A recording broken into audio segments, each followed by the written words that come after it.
السلام عليكم ورحمة الله وبركاته. أهلا بيكم في قناة حكايات رعب. قبل ما نبدأ متنساش تصلي على النبي وتعمل لايك واشتراك في القناة عشان يوصلك كل جديد. نبدأ حلقة النهاردة ونقول بسم الله. العربية تعطلت بيا في مكان قديم جدا. المنطقة هادية تماما، مفيش أي صوت غير صوت خطوات رجلي اللي على الأرض. الموبايل كمان فصل شبكة، ومش معايا نت عشان أقدر أحدد مكاني فين بالظبط. شايف بيوت على أول الطريق، عشان كده خبطت على أول بيت موجود. بس وأنا بخبط الباب فتح لوحده. البيت كان مظلم تماما، كان فيه صوت خطوات نازلة على الأرض في اتجاه الباب. جربت انده يمكن يكون حد موجود. كنت شايف ضوء الدور التاني منور، يعني أكيد في حد فوق. ندهت تاني يمكن حد يسمعني، بس النور اللي فوق اتطفى فجأة. قررت أرجع بظهري بسرعة وأمشي، لكن شفت ضوء شمعة جاي من بعيد.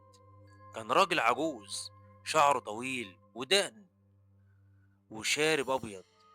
كان متجه ناحيتي، بصلي وقال لي: انت مين؟ بعدها لقيت كل أنوار المكان نورت. كان بيت قديم جدا، الحيطان فيه متآكلة تماما، العناكب كانت مغطية الأركان، حتى أساس البيت كان مغطيها التراب. كنت سرحان في شكل البيت وأوصافه، لكن قطعني سؤال الراجل العجوز مرة تانية: انت مين؟ أنا آسف إني دخلت بدون إذن، لكن الباب اتفتح لوحده. أنا عربيتي اتعطلت جنبك هنا ومحتاج مساعدتك، خصوصا لأن موبايلي كمان مفيهوش أي شبكة، يعني مش هعرف أكلم أي حد يجي يساعدني. بص يا ابني، الحل الوحيد إنك تبات معايا هنا للصبح. أنا أصلا عايش في البيت ده لوحدي، وفي ميكانيكي قريب من هنا، الصبح هيجي وهيصلحها لك.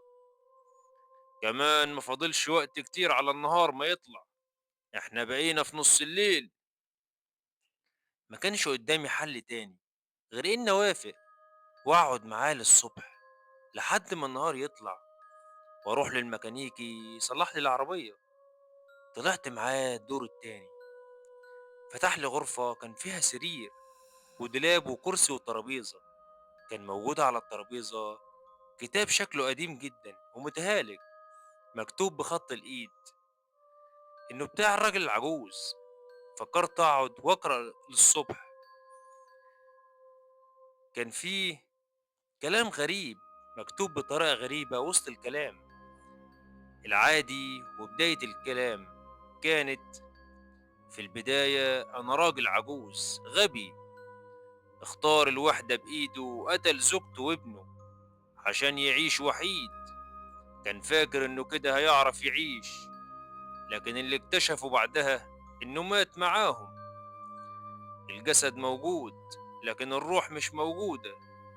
أنا عادل السفاجي، الصحفي المشهور في الثمانينات.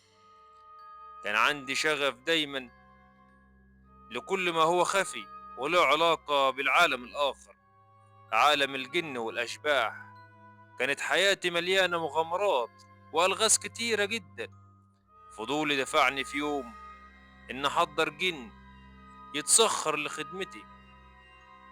كنت في الفترة دي اتشهرت جدا، وناس كتير حبتني بسبب كتاباتي عن الغموض وكشف الألغاز. حياتي اتغيرت وبقيت ناجح جدا لحد ما اتجوزت. قطع قراءتي دخول العجوز عليا وهو بيبصلي بصة غريبة. ما كنتش عارف أقول له إيه غير إني أبرر قرايتي للكتاب وأعتذر له. بدأت أتكلم بلهجة فيها ارتباك: آسف، أنا ما جاليش نوم فحبيت أقرأ الكتاب. آسف جدا يا سيد عادل على فضولي ده. لكن اتفاجئت برد غريب ما كنتش متوقعه: انت وصلت في الكتاب لحد فين؟ ووصلت لحد ما حضرتك اتجوزت، يبقى لازم تكمله للنهاية. تقدر تاخده معاك، ولما تخلصه ترجعه تاني. أنا صحيت الميكانيكي والعربية بقت جاهزة بره.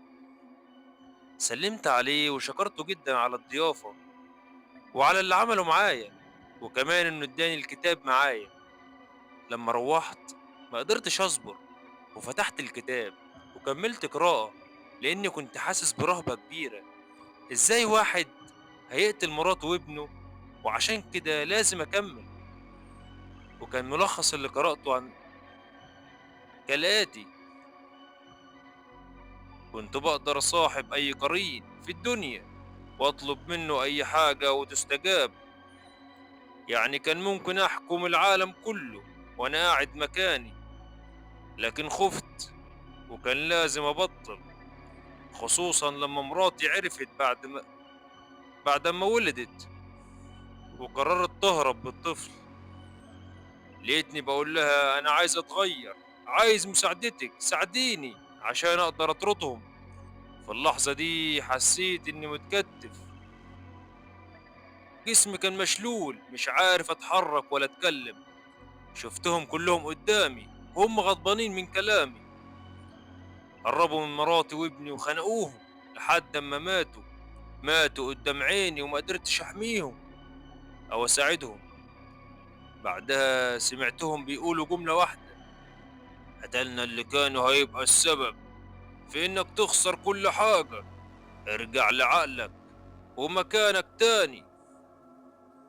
رحت بسرعة عند نفس المكان، كنت بخبط على الباب بشكل هستيري لحد ما الباب اللي جنبي لحد ما البيت اللي جنبي سمعني وأنا بصرخ وأقول له: افتح، افتح، أنا قرأت الكتاب كله. جاره خرج وقال لي: كفاية إزعاج يا جدع أنت، بدل ما بلغ الشرطة. إيه الإزعاج اللي أنت عامله ده؟ حضرتك اللي عايش في البيت ده مجرم، قتل مراته وابنه وحطني في مشكلة ملهاش حل. أنا حياتي بقت جحيم بسببه. تقصد مين؟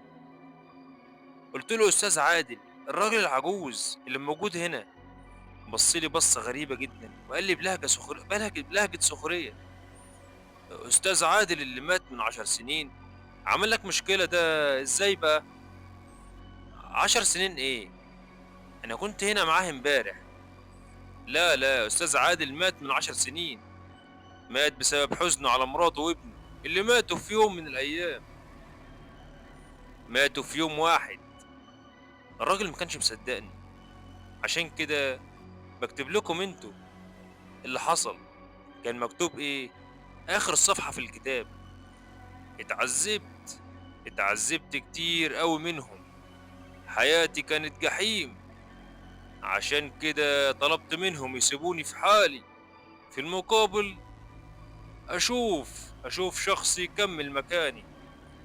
كان الحل الوحيد ان شخص يقرأ ويحضرهم مكاني.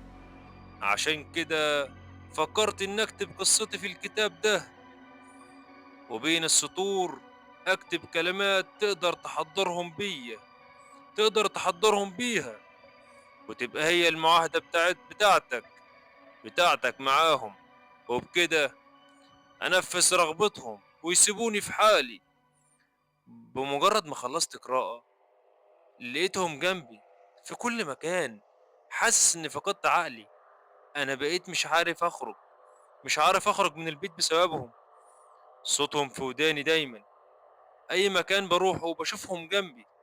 خلاص مش قادر أستحمل، عشان كده قررت أكتب لكم كل حاجة قبل ما انتحر. حاولوا تصدقوني. وبكده تبقى خلص حلقة النهاردة، ويا ريت لو عجبتك الحلقة متنساش تعمل لايك واشتراك في القناة عشان يوصل لك كل جديد. سلام عليكم.